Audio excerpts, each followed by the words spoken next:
My very first day, we rang $246. We did, $246. I'll never forget that number. It's one of the most significant numbers in my life because I went, wow, I didn't think I had that much stuff in here to sell. $246 worth of damage in a place that only has about $4,000 worth of inventory. Looks like locusts hit the place. So I was very excited. I calculated very quickly from that first day what my minimum had to be on a daily basis. I was in my business working every day myself. I had no employees.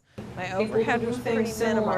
And I had to figure out how much I had to sell on a daily basis in order to keep the lights on.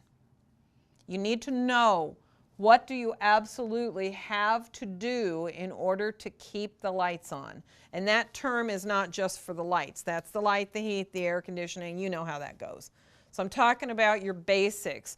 On your hierarchy of business needs, it is your utilities infrastructure and things that you can't do business without.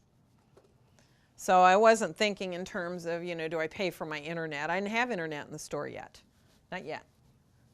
So I wasn't paying for any of that extra stuff. I had to have a phone. I had to have lights, had to have heat, had to have air. And I didn't have to pay any employees. I just had to make sure I collected my sales tax and paid it, and that's a whole different story, by the way, because I didn't so well for a while. The state helped me. So that is what you want to look at. So basically all free so that everything else is just going to the bottom line to repurchase the product. I know, Mark, I did. I got audited. It was my own fault. I didn't get audited for the sales tax. I just got a helpful visit. Actually, she's a really good friend now. She knew we weren't, she just knew we were struggling and small and going, oh wow, I can't part with this money. But she says, it's not your money, it's the state's money. I know that. So she did that whole thing. So now you're looking at your customer conveniences at the bottom of page 40.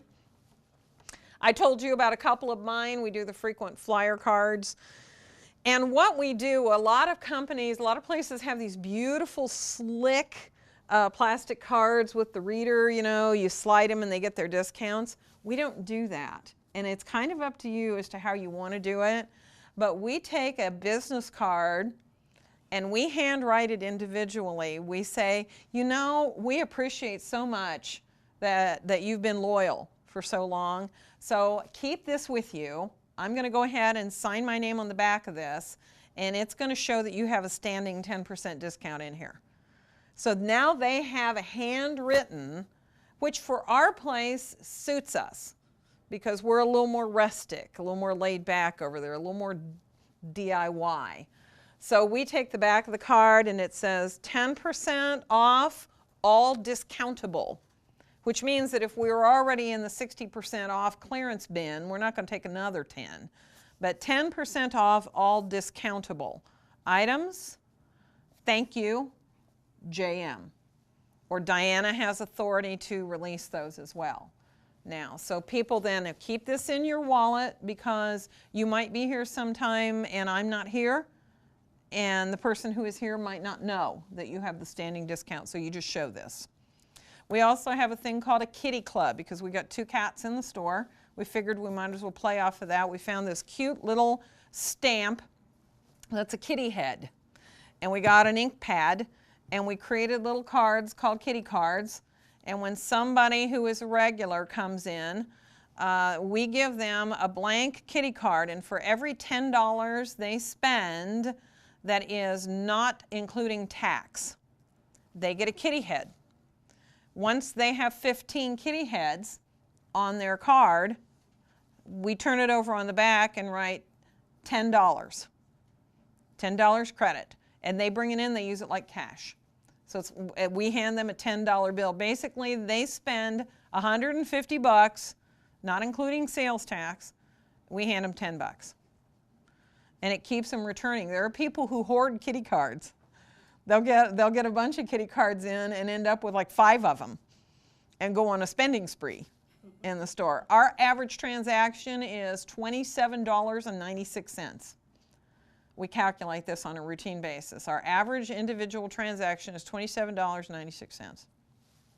It will change from week to week, but that's where we are standing right now, which is good. We are up. Earlier in the business, we were running a little over 15. So we have almost doubled our transaction rate. That is just an example of some conveniences. House Charge is in here as well. Okay? And Fiscally Responsible Friday is our promotion.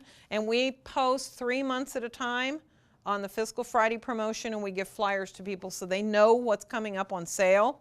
If we know the person and what they buy the most, we circle the product line that they buy the most and say, this would be a good month for you to come in on Friday and pick up all your probiotics. Oh, okay.